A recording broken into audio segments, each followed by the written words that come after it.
ito na siyang pinakain, wala pa rin daw. Yan ang mga buhaya o mga kurakot. Walang kabusugan. Walang kabusugan.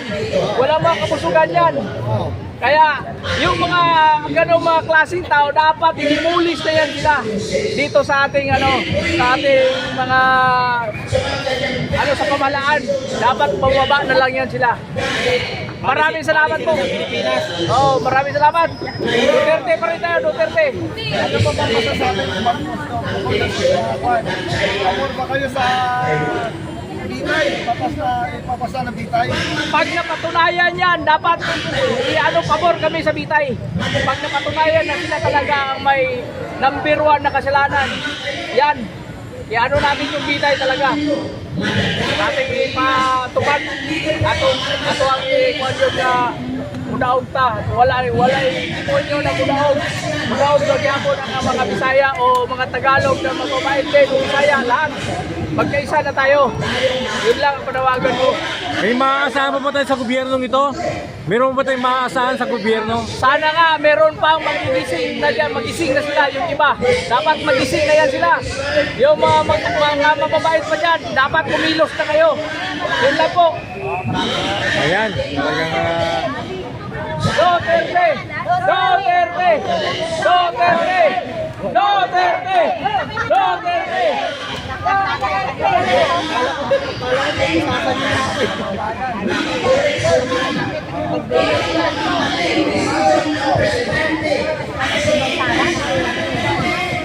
Tapos!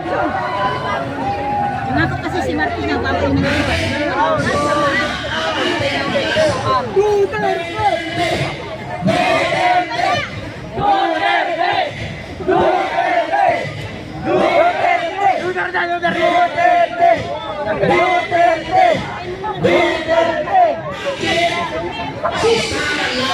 ang ating pag-asa.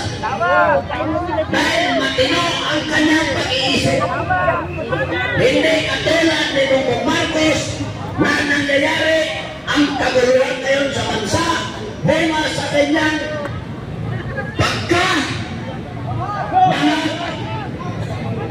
he made so many wrong decisions that affects the lives of the Filipino people. And we can correct that. We still have the Constitution with us. We still have the Constitution with us. In case of mental incapacity of the President, here is our Vice President who can take over. Malinaw yan sa ating Constitution. Sabihin ninyo, how will you prove that the President is mentally ill? Na-circulate na sa buong mundo na ang Presidente kung magsalita, baloy. Na ang Presidente haharap sa... Di ba in-interview sa isang journalist? Ha? Yun ay stand. Paghihiwatig. Hindi na tayo maghanap pa ng ebidensya. Hindi na kailangan ng herbal test to prove that the President is insane.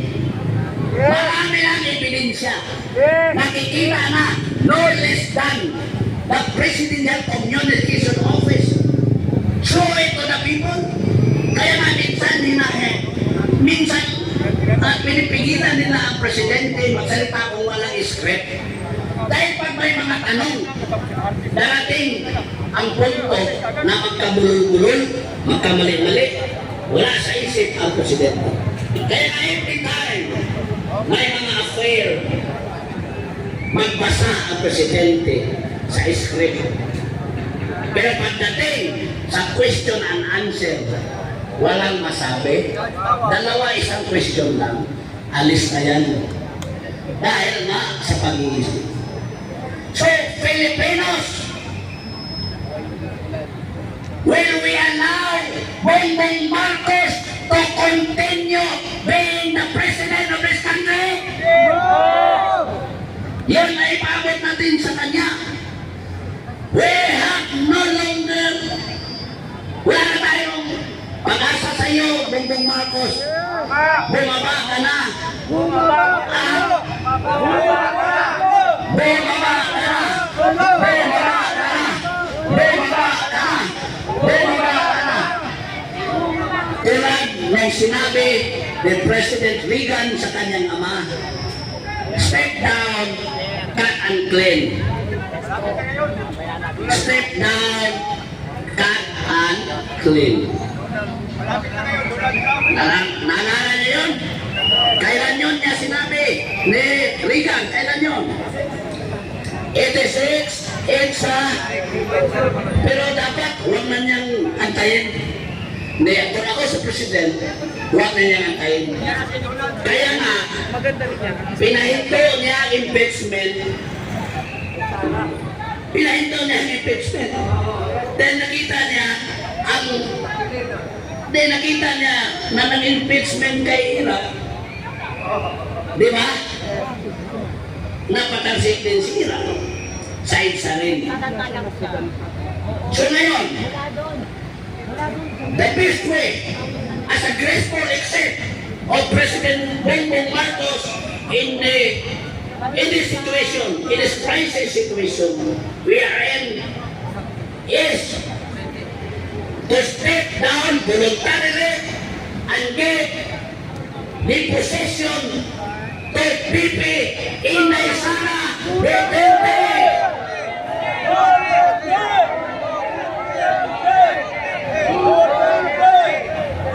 That is the graceful exit. That is the graceful exit of Bongbong Marcos and save this country from civil war. Dahil talagang magsisipil war ito. Dahil marami na ang ayaw gusto. Kung hindi siya bababa, magkagulo. Because ang trend ngayon sa ibang bansa, di ba makikita natin sa mga social media, paano nila nilisok ang presidente nila? Blood, it's a bloody one. Kaya nga ulit-ulitin ko, nandito tayo sa EDSA upang ipaalaala sa simbahang Katoliko, sa mga simbahan, sa mga nag-umpisa sa EDSA 1 at EDSA 2, that this is the only way that we can prevent a bloody revolution. This is the only way to prevent a bloody revolution. Because history na ito. Di ba? Proud tayo sa buong mundo na nagkaroon ng Pilipinas ng isang mapayapang revolusyon. Pinamatalsik nila ang traidor. Iyon po sana ang ating ibig sabihin dito. Yun po sana ang ating ibig sabihin dito. We will, if the President will not voluntarily step down, di ba magkagulo ito? Pero pababa siya, okay. Pag hindi siya magbaba, dito sa EDSA, gawin natin ang panawagan na bumaba siya forcefully. Alam mo, ang pagdami lang sa tao dito sa EDSA, ang kulang at pupunta na sa atin ang ating armed forces of the Philippines upang mag-decision sila na sila ang magtanggol sa atin.